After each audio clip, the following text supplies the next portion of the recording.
आज मैं आपको पाठ 2 पढ़ाने वाली हूँ। यह वीडियो है कक्षा दूसरी के लिए, है ना। तो आज मैं आपको कल्पतरु में आपकी हिंदी की बुक कल्पतरु का पाठ 2 पढ़ाने वाली हूँ, जिसका नाम है सोनू का पेट दर्द। सोनू का पेट दर्द।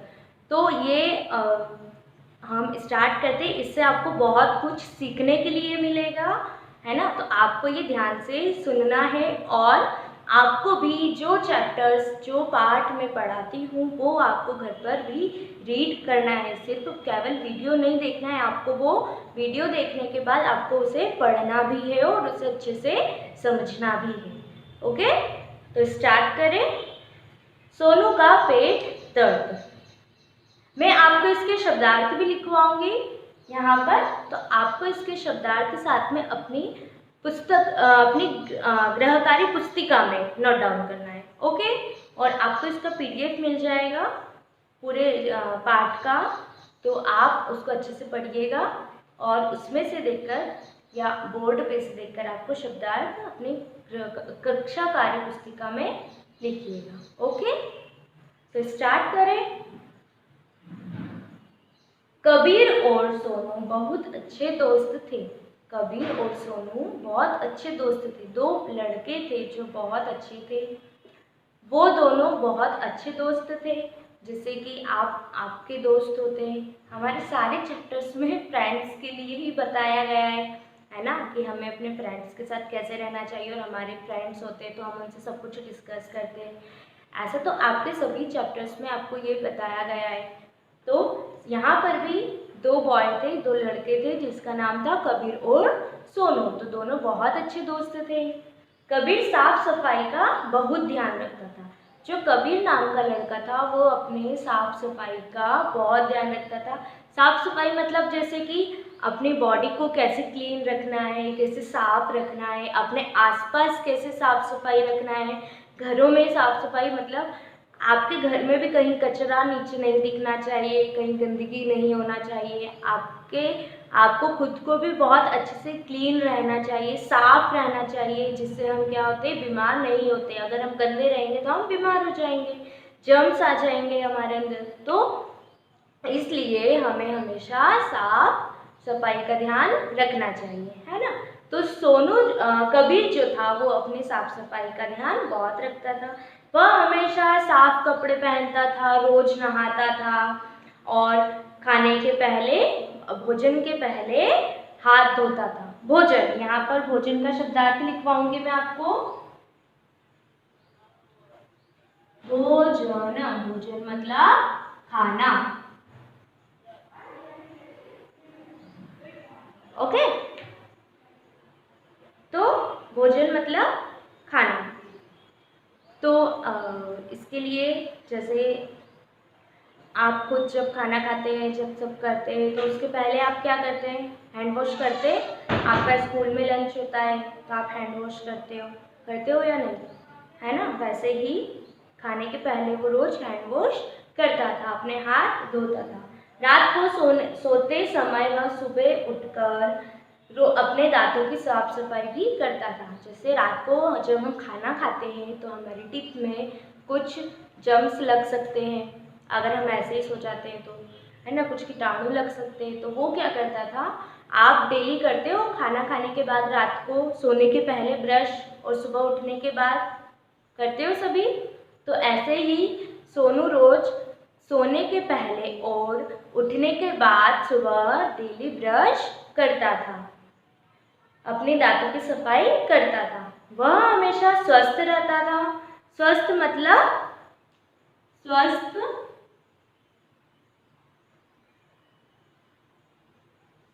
निरोग, है ना। स्वस्थ मतलब निरोग। स्वस्थ मतलब कभी भी, निरोग मतलब कभी वो बीमार नहीं होता था, उसे कभी कोई बीमारी नहीं पकड़ती थी, वो हमेशा अच्छा रहता था।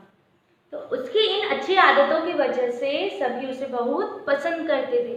उसकी अच्छी अच्छी आदतें थी, है ना। ये सारी अच्छी आदतें, गुड हैबिट्स है या नहीं है ना। तो उसकी इन अच्छी आदतों से सब उसके बहुत अच्छे दोस्त बने रहते थे और सब उसे बहुत पसंद भी करते थे। लेकिन सोनू हमेशा गंदा बना रहता था। जो सोनू नाम का लड़का था, जिसका नाम था सोनू, जो कबीर का ही दोस्त था, लेकिन वो हमेशा गंदा ही रहता था। गंदा मतलब कैसे? जैसे वो बिना हाथ धोए खाना खा लेता था, ब्रश नहीं करता, कभी इच्छा होती तो किया, कभी नहीं किया, ऐसे।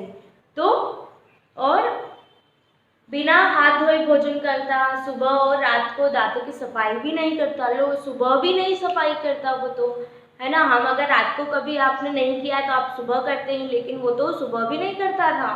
और उसके नाखून भी बहुत बड़े बड़े थे, जिसमें गंदा और हमेशा मैल भरा रहता था। मतलब उसके जो नेल्स थे वो बहुत बड़े बड़े थे। आपके नेल्स है छोटे, आप कट कर लेते हो जैसे ही बड़े होते हैं, और जब बड़े हो जाते हैं, आपने देखा होगा कि आपके नेल्स बड़े होने के बाद आप देखोगे कि उसमें गंदा गंदा ब्लैक ब्लैक डस्ट हो जाता है, मेल हो जाता है ना। तो उसको हमेशा उसके नेल्स बड़े ही रहते हैं और उन नाखूनों में हमेशा मेल भरा रहता था। तो हम यहाँ पर मेल का शब्दार्थ लिखेंगे गंदगी।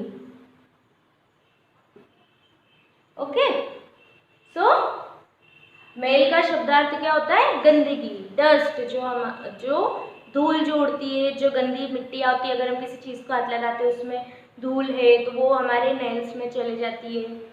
तो कबीर सदैव सोनू को शरीर की सफाई के विषय में बताता।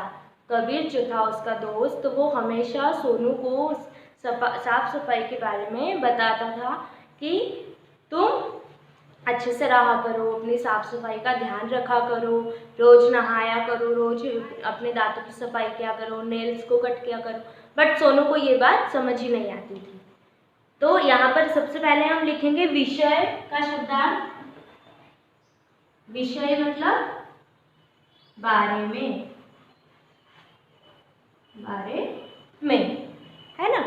तो और वह कबीर की एक भी नहीं सुनता और अपने गंदे दोस्तों के साथ मिलकर हमेशा उसका मजाक उड़ाता। अब जैसे कबीर था, तो कबीर बहुत अच्छे साफ सफाई का ध्यान रखता, वो बहुत साफ सुथरा रहता था। तो वो हमेशा क्या करता कि उसके हमेशा अच्छे अच्छे दोस्त थे, है ना, और सब उसको पसंद भी करते थे। लेकिन सोनू जैसा था वैसे ही उसके दोस्त भी थे, है ना। जैसे वो गंदा रहता तो उसके दोस्त भी वैसे ही थे, उसने फ्रेंडशिप ही ऐसे लोगों से की। तो क्या होता कि वो जब कबीर उसको ये सब समझाता तो वो बिल्कुल नहीं समझता और बल्कि कबीर का मजाक उड़ाता। सोनू हमेशा कबीर का मजाक उड़ाता, अपने दोस्तों के साथ मिलकर मजाक उड़ाता। अरे देखो ये तो 2-2 बार ब्रश करता है, अरे देखो ये तो ऐसा करता है, अरे देखो इसको कितना साफ रहता है, कितना ये करता है, कितना वो करता है, हमेशा नेल कट कर कर रखता है, हमेशा नहाता है ना। ऐसे कर कर वो उसका मजाक उड़ाते थे। लेकिन एक दिन सोनू और कबीर कुछ दोस्तों के साथ मैदान में खेल रहे थे। एक दिन क्या हुआ कि सोनू और कबीर अपने दोस्तों के साथ मैदान में खेल रहे थे। तभी अचानक सोनू के पेट में बहुत तेज दर्द उठा। तो क्या हुआ कि सोनू के पेट में बहुत दर्द हुआ।